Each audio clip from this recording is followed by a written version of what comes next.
Hello दोस्तों, कैसे आप सब लोग। एनसीईआरटी साइंस स्कूल में आपका स्वागत है। आज का हमारा टॉपिक क्लास 6 साइंस का भोजन। यह कहाँ से आता है। यह टॉपिक शुरू करने से पहले मैं आपसे एक रिक्वेस्ट करूँगा कि अभी तक आपने हमारा यूट्यूब चैनल सब्सक्राइब नहीं किया है तो कर लीजिए।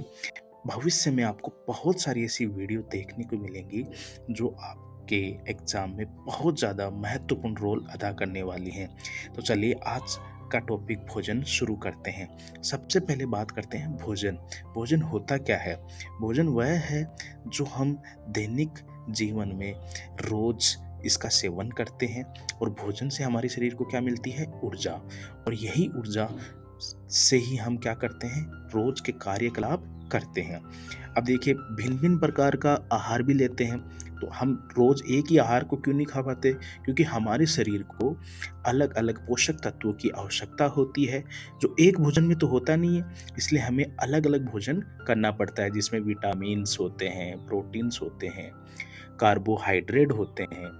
ठीक है। अब हम बात करते हैं विभिन्न खाद्य पदार्थ। जैसे विभिन्न खाद्य पदार्थों की बात करें, जैसे चावल हो गया, गेहूं हो गया, जो शाकाहारी में हो गया, और उसके अलावा मांसाहारी में जैसे मांस, मच्छी वगैरह, जो लोग मांसाहारी हैं वो इनका सेवन करते हैं। अब सबसे ज़रूरी बात आपको पूछ सकता है एग्जाम में कि संगठक क्या होता है। क्या पूछ सकता है कि ये संगठक क्या होता है। जैसे संगठन में यहाँ एग्जाम्पल दे रखा है चावल का। अब देखिए, संगठक का मतलब यही होता है जिस जो कच्ची सामग्री तैयार करने के लिए जो काम में लेते हैं ना, वही क्या होता है, संगठक होता है। जैसे कि कोई चावल है और चावल को बनाने के लिए जिस संगठक का यूज किया जाता है, जैसे कि या सब्जी की बात कर लें, सब्जी में हमें मसाला चाहिए, सब्जी चाहिए, नमक चाहिए, तो ये सारे के सारे क्या हैं, संगठक हैं। ठीक है। तो इनको अपन संगठक की श्रेणी में बोलते हैं। इसके अलावा हम कुछ सारणी में बात कर लेते हैं। जैसे रोटी चपाती बनाने के लिए अपन को क्या चाहिए, आटा चाहिए, जल चाहिए। ऐसे दाल बनाने के लिए हमें क्या चाहिए, कच्ची दाल, जल, नमक, तेल, घी, मसाले। तो ये संगठक के क्या है, उदाहरण है जो किसको बनाते हैं, दाल को बनाते हैं। चलिए आगे चलते हैं। अब देखिए, खाद्य सामग्री एवं उनके स्रोत। अब जैसे बात करते हैं कि बहुत सारे खाद्य सामग्री ऐसी हैं जो हमें पेड़ पौधों से प्राप्त होती है, और बहुत सारी खाद्य सामग्री है जो हमें जंतु से प्राप्त होती है। जैसे दूध, अंडा, मुर्गा, मछली, झींगा, मांस, ये किससे प्राप्त होती है, जंतुओं से। और वैसे ही पौधों से प्राप्त होने वाले गेहूं, चावल, सब्जियां वगैरह, फल फ्रूट वगैरह किससे प्राप्त होती है, पौधों से। ठीक है। अब आगे आगे देखते हैं। अब देखिए, यहाँ पे भी एक सारणी दे रखी है जिसमें इडली है, जिसमें कच्ची सामग्री के रूप में बनाने के लिए चावल है, उड़द की दाल है, नमक है, ठीक है, जल वगैरह है। इन ये सारे क्या हैं, अलग अलग कच्ची सामग्री हैं जिनका उपयोग करके हम किसी खाद्य पदार्थ को बनाते हैं। ऐसे चिकन करी के लिए अलग जो जंतुओं से प्राप्त होती है, ऐसे खीर के लिए दूध, चावल या चीनी, जो दूध जैसे जंतु से प्राप्त होता है, चावल है वो पौधे का भाग है, ठीक है, पौधे से प्राप्त होता है। ऐसे अलग अलग खाद्य पदार्थ होते हैं। अब देखिए, जो हम बात कर लेते हैं जातव। जो जांतव उत्पाद है, जांतव उत्पाद का मतलब ये होता है जो जंतुओं से प्राप्त होते हैं ना, वो उत्पाद क्या कहलाते हैं, जांतव उत्पाद। जैसे कि दूध, मांस, अंडे, उनको हम क्या बोलते हैं, जांतव उत्पाद। ये बात आपको समझ में आ गई होगी। ठीक है। अब आगे चलते हैं। इसमें कुछ ज़्यादा समझने वाली चीज़ें नहीं है, बहुत सिंपल सिंपल चीज़ें हैं जिनको आपको याद रखना। जैसे जानता हूँ, आप अगर एग्जाम में आ गया जानता हूँ क्या है तो आप बता नहीं पाओगे कि ये क्या है, आप नया वर्ड आ जाएगा। इसलिए मैं आपको जो वर्ड एनसीईआरटी में बहुत ऐसे टफ वर्ड है ना, वो आपको मैं बताते हुए चल रहा हूँ। अब बात करते हैं भोजन के रूप में पौधे के भाग और जंतु उत्पाद। अब सबसे पहले बात करते हैं कि पौधे के कौन कौन से, आपको यहाँ पे एक डायग्राम दिख रहा होगा। अब डायग्राम में देखिए, जड़ है, पत्तियां हैं, तना है, कली है, पुष्प है। तो जैसे अलग अलग पौधे की बात करें तो बहुत सारे ऐसे पौधे हैं जिनका अपन जड़ वाला भाग खाते हैं, बहुत सारे ऐसे पौधे हैं जिनका अपन पत्तियां वाला भाग खाते हैं, जैसे पालक वगैरह की बात कर ले। बहुत सारे ऐसे पौधे हैं जिनका अपन पुष्प वाला भाग खाते हैं, जैसे फूल गोभी है, पत्ता गोभी है। बहुत सारे ऐसे पौधे हैं जिनका अपन तने वाला भाग खाते हैं, जैसे आलू है।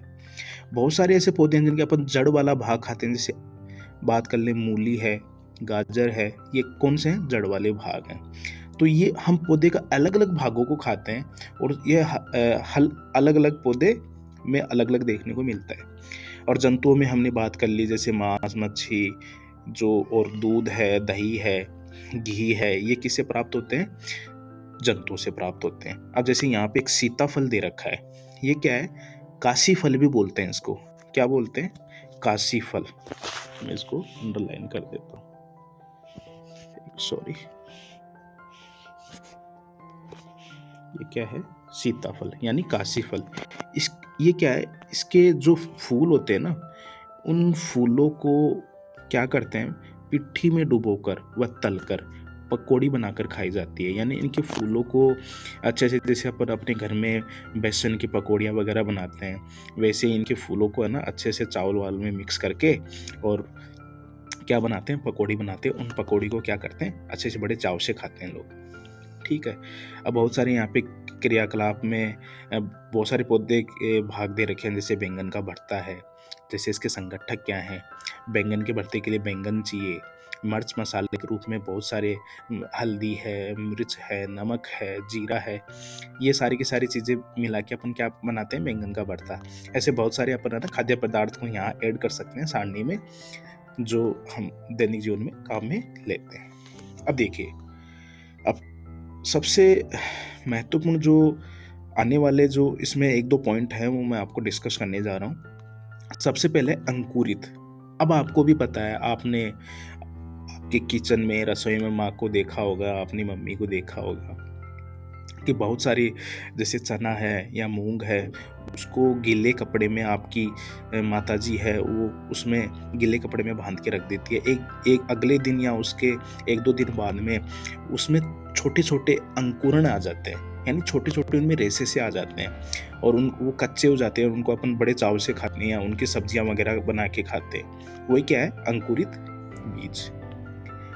अब हम बात करते हैं मधुमक्खियां। अब आपको पता है कि जो शहद है वो किन से मिलता है?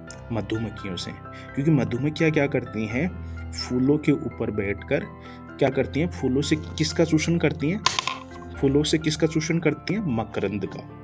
किसका? मकरंद का चूषण करती हैं। जो मीठा रस होता है फूलों से, उसका वो चूषण करती हैं। चूषण करने के बाद में उनको वो अपने छत्ते में लेके जाती है, और उससे वो क्या बनाती है? शहद बनाती है। ठीक है। और ये जो मकरंद होता है ना, ये वर्ष मतलब पूरे साल में कुछ समय के लिए ही उपलब्ध होता है। ठीक है। तो ये पूरे वर्ष में इसका भंडारण कर लेती है, ताकि पूरे वर्ष में इसका उपयोग ये आराम से कर सके। अब देखिए, जंतु क्या खाते हैं। अब आपको भी पता है कि जो पालतू पशु अपने घर में होते हैं, जैसे कुत्ता, बिल्ली, भैंस, बकरी, सबका अलग अलग आहार है। बिल्ली की बात कर लें तो ये चूहे को या मांस या पक्षी या दूध वगैरह पीती है। भैंस है जो एकदम शाकाहारी है। कुत्ता है ये जो हड्डियां वगैरह, मांस है, रोटी है, ये वगैरह खा लेता है। ठीक है। ऐसे अलग अलग जीव हैं जिनका अलग अलग भोजन है। कोई मांसाहारी है तो कोई शाकाहारी है। अब देखिए, 3-4 इम्पोर्टेंट बिंदु हैं जिनके बारे में मैं डिस्कस करने वाला हूँ। शाकाहारी, मांसाहारी और एक सर्पाहारी। देखिए, शाकाहारी का मतलब शाक प्लस हारी। ऐसे जीव जंतु जो केवल पेड़ पौधों का ही क्या करते हैं? भक्षण करते हैं, पेड़ पौधों को ही आहार के रूप में लेते हैं, वो क्या कहलाते हैं? शाकाहारी। दूसरा है मांसाहारी। मांसाहारी वो हैं जो मांस का भक्षण करते हैं। देखिए, इसमें लिखा हुआ है मांस प्लस हारी। जो मांस का भक्षण करते हैं वो क्या है? मांसाहारी। तीसरा है सर्वाहारी। सर्वाहारी वो जीव हो गए जो शाकाहारी भी हैं और मांसाहारी है, दोनों का रूप है। वो क्या है? सर्वाहारी। जैसे मनुष्य हो गया, कौवा हो गया, ये सर्वाहारी में आ गए। मांसाहारी में जैसे शेर हो गया, चीता हो गया, ये सारे किस में? मांसाहारी में। शाकाहारी में जैसे हिरण, पालतू पशु वगैरह, वो किस में आ गए? शाकाहारी में आ गए। देखिए, आजकल एग्ज़ाम में क्या पूछने लग गए कि शाकाहारी को इंग्लिश में पूछने लगे। अब जो हिंदी मीडियम के विद्यार्थी हैं उन्होंने तो शाकाहारी पढ़ा है, अब उसको पता नहीं कि शाकाहारी को इंग्लिश में क्या बोलते हैं। तो इसको बोलते हैं हर्बेरियस। शाकाहारी को याद कर लेना, शाकाहारी को हर्बेरियस, मांसाहारी को बोलते हैं कार्निवेरियस और सर्वाहारी को बोलते हैं ओमनीवेरियस। तो ये तीनों नाम इसके अच्छे से याद कर लेना। कभी-कभार क्या होता है, इंग्लिश वर्ड दिया होता है जिससे अपन कन्फ्यूज़ हो जाते हैं कि कौन-सा वाला पूछ रहा है। अब देखिए यहाँ पे दे रखा है कि जो पालतू जंतु हैं या बहुत सारे जंतु उनका दे रखा है कि वो क्या-क्या भोजन के रूप में खाते हैं। जैसे भैंस है, घास, खली, भूसा, अनाज, पत्ती ये वगैरह खाती है। बिल्ली, छोटे जंतु, पक्षी, दूध, ऐसे बहुत सारे जंतुओं की अपन यहाँ पे क्या बना सकते हैं, सारणी वगैरह बना सकते हैं। अब देखिए मैंने आपको ये पूरा चैप्टर करवा दिया है और इस चैप्टर के जो प्रमुख बिंदु हैं उनको एक बार फिर से रिपीट कर लेते हैं। देखिए, संगठक मैंने आपको बताया कि जो कच्चे पदार्थ होते हैं 2 या 2 से अधिक जिनसे मिलकर किसका निर्माण होता है, खाद्य का। किसका निर्माण होता है, खाद्य का निर्माण होता है। और ये संगठक क्या करते हैं, खाद्य का निर्माण करते हैं। अब देखिए मकरंद मैंने बताया कि मधुमक्खियाँ होती हैं जो फूलों का जो मीठा रस होता है ना उसको बोलते हैं मकरंद। उसका चूषण करके उसको छत्ते में एकत्रित करती हैं, उससे अपन क्या बनाती हैं, अपना शहद बनाती हैं। अब देखिए अंकुरित बीज मैंने बताया कि उसको गीले कपड़े में लपेट कर, आपको याद आ गया होगा। फिर मैंने शाकाहारी बताया जिसको क्या बोलते हैं, हर्बेरियस बोलते हैं। फिर मैंने मांसाहारी बताया जिसको कार्निवेरियस बोलते हैं। फिर मैंने सर्वाहारी बताया जिसको ओमनिवेरियस बोलते हैं। तो ये आपको सारे के सारे आपको अच्छे से याद हो गए होंगे। मेरे हिसाब से आपका ये चैप्टर आपको अच्छे से क्लियर हो गया होगा। फिर भी अगर आपको कोई डाउट है तो एक बार आप फिर से देख सकते हैं। मैं फिर भी इसकी मैंने अपनी ओर से आपको बहुत अच्छे से बताया। फिर भी कोई डाउट रहता है आप कमेंट बॉक्स में मुझे बता सकते हैं। प्लीज़ मैं आपको फिर से रिक्वेस्ट करता हूँ, अगर आपने हमारा चैनल सब्सक्राइब नहीं किया तो कर लीजिए। Thank you.